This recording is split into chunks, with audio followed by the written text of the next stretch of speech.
सुबह के 7:15 बजे थे।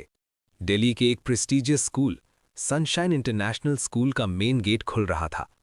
लग्जरी कार्स की लंबी कतार, डिजाइनर यूनिफॉर्म्स पहने बच्चे, expensive bags, branded shoes, latest gadgets, सब कुछ परफेक्ट, सब कुछ प्रीमियम।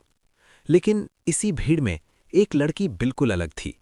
सादा यूनिफॉर्म, पुरानी चप्पलें, एक फटा हुआ बैग और सबसे अलग बात, वो कभी बोलती नहीं थी। उसका नाम था आराध्या।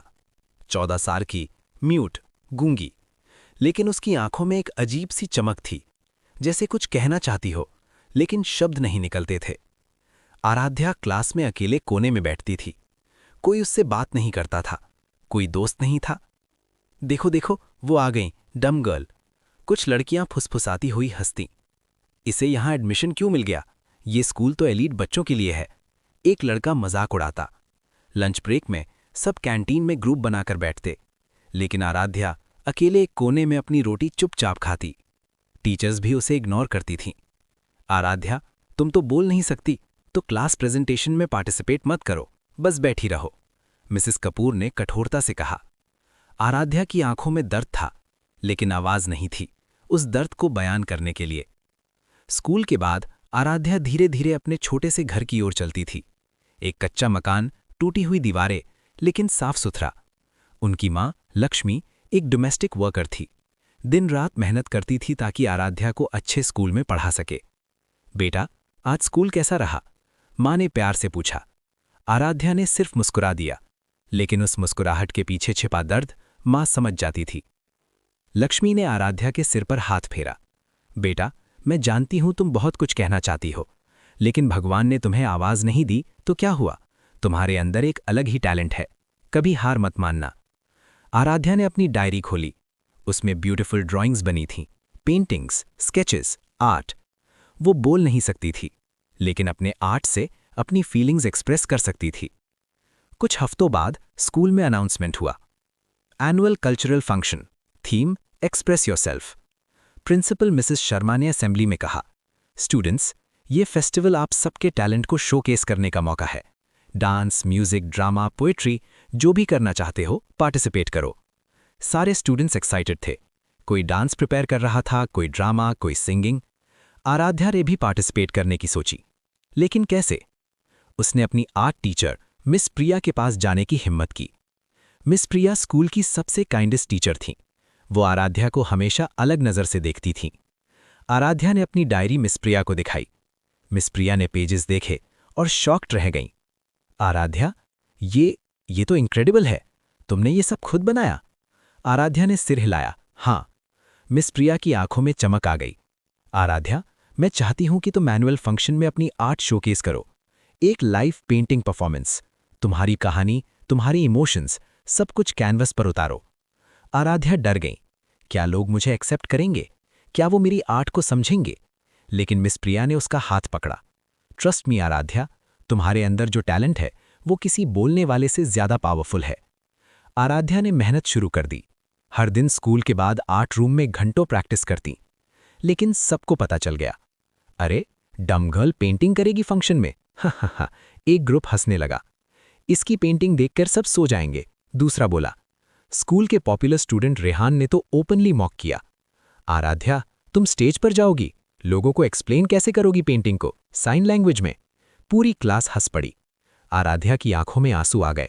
वो चुपचाप वहां से चली गई। मिस प्रिया ने उसे रोका। आराध्या, लोगों की बातों पर ध्यान मत दो, तुम्हारा आर्ट तुम्हारे लिए बोलेगा। फाइनली एनुअल फंक्शन का दिन आ गया। स्कूल ऑडिटोरियम पूरी तरह सजा हुआ था। पेरेंट्स, टीचर्स, स्टूडेंट्स सब मौजूद थे। स्टेज पर लाइट्स चमक रही थीं। एक एक करके परफॉर्मेंसेस होने लगीं। डांस, ड्रामा, सिंगिंग, सब कुछ अमेजिंग। और फिर अनाउंसमेंट हुआ। Next performance is a silent expression by Aaradhya. Stage पर एक बड़ा ब्लैंक कैनवस लगा था, पेंट्स, ब्रशेस और साइलेंस। आराध्या धीरे धीरे स्टेज पर आई। सिंपल वाइट ड्रेस, बाल खुले, आंखों में डिटर्मिनेशन। ऑडियंस में कुछ लोग फुसफुसाए, ये वही डम गर्ल है ना? ये क्या करेगी पेंटिंग? बोरिंग होगा, चलो फोन चेक करते हैं। लेकिन जैसे ही आराध्या ने ब्रश उठाया, सब कुछ बदल गया। सॉफ्ट इंस्ट्रूमेंटल म्यूजिक बैकग्राउंड में बजने लगा। आराध्या ने कैनवस पर पहला स्ट्रोक लगाया। धीरे धीरे एक चेहरा उभरने लगा। एक छोटी बच्ची का चेहरा, आंखों में आंसू, मुंह बंद, साइलेंट स्क्रीम। वो आराध्या की खुद की कहानी थी। फिर उसने दूसरा पार्ट बनाया। वही बच्ची अब बड़ी हो गई थी, स्कूल यूनिफॉर्म में, अकेले कोने में बैठी। सब उसकी ओर उंगलियां उठा रहे थे, मॉक कर रहे थे। ऑडियंस चुप थी, सब देख रहे थे। फिर तीसरा पार्ट। वही लड़की अब ब्रश पकड़े हुई कैनवस के सामने खड़ी। उनकी आंखों में अब होप थी, डिटर्मिनेशन थी। और फिर फाइनल स्ट्रोक। उसने कैनवस पर बड़े बड़े लेटर्स में लिखा, words can hurt, silence can heal, art can speak.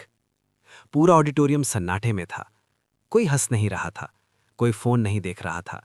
सब बस रो रहे थे, क्योंकि आराध्या ने अपनी आर्ट से अपना पूरा दर्द, अपना पूरा जर्नी सबके सामने रख दिया था।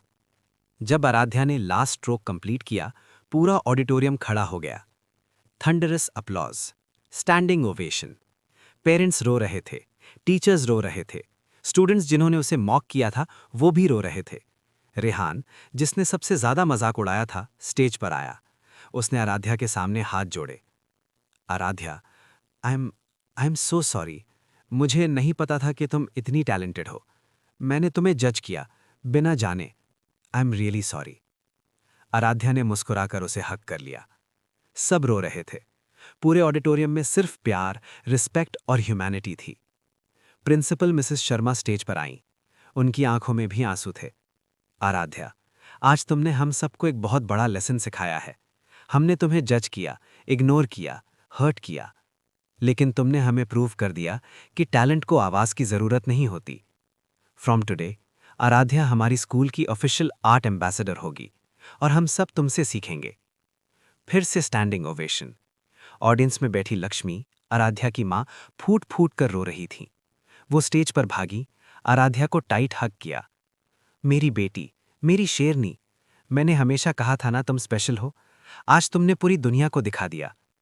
आराध्या ने अपनी मां को किस किया। उनकी आंखों में खुशी के आंसू थे। उस दिन के बाद आराध्या की जिंदगी पूरी तरह बदल गई। स्कूल में अब सब उससे दोस्ती करना चाहते थे। टीचर्स उसे स्पेशल अटेंशन देती थीं। उसकी पेंटिंग्स स्कूल गैलरी में लगाई गईं। एक दिन एक फेमस आर्ट गैलरी से कॉल आया, हम आराध्या की पेंटिंग्स को अपनी गैलरी में शोकेस करना चाहते हैं। ये एक बहुत बड़ा अपॉर्चुनिटी है। आराध्या ने हाँ कह दिया। उसकी फर्स्ट एग्जीबिशन एक ह्यूज सक्सेस थी। पेंटिंग्स लैक्स में बिकी, मीडिया कवरेज हुआ। लेकिन सबसे बड़ी बात, आराध्या ने अपनी अर्निंग्स से एक साइलेंट वॉइसेस फाउंडेशन बनाई, जहां म्यूट और डिफरेंटली एबल्ड बच्चों को फ्री आर्ट क्लासेस दी जाती हैं। कहानी की सबसे बड़ी सीख, हर इंसान के अंदर एक टैलेंट होता है, एक गिफ्ट होता है। किसी को आवाज मिली है, किसी को आर्ट मिला है, किसी को कुछ और। लेकिन असली बात यह है कि हम किसी को जज ना करें, क्योंकि जो चुप है वो सबसे ज्यादा पावरफुल हो सकता है। साइलेंस भी बोलती है, बस सुनने वाले कान चाहिए। तो दोस्तों, क्या आपने कभी किसी को बिना जाने जज किया? क्या आपने किसी डिफरेंटली एबल्ड पर्सन को अंडर एस्टिमेट किया? कमेंट में अपनी स्टोरी शेयर करो। और अगर ये कहानी दिल को छू गई तो लाइक, शेयर और सब्सक्राइब करना मत भूलना, क्योंकि हर साइलेंट सोल एक पावरफुल स्टोरी रखती है। बस हमें सुनना सीखना होगा। मिलते हैं अगली इमोशनल जर्नी में। नमस्ते।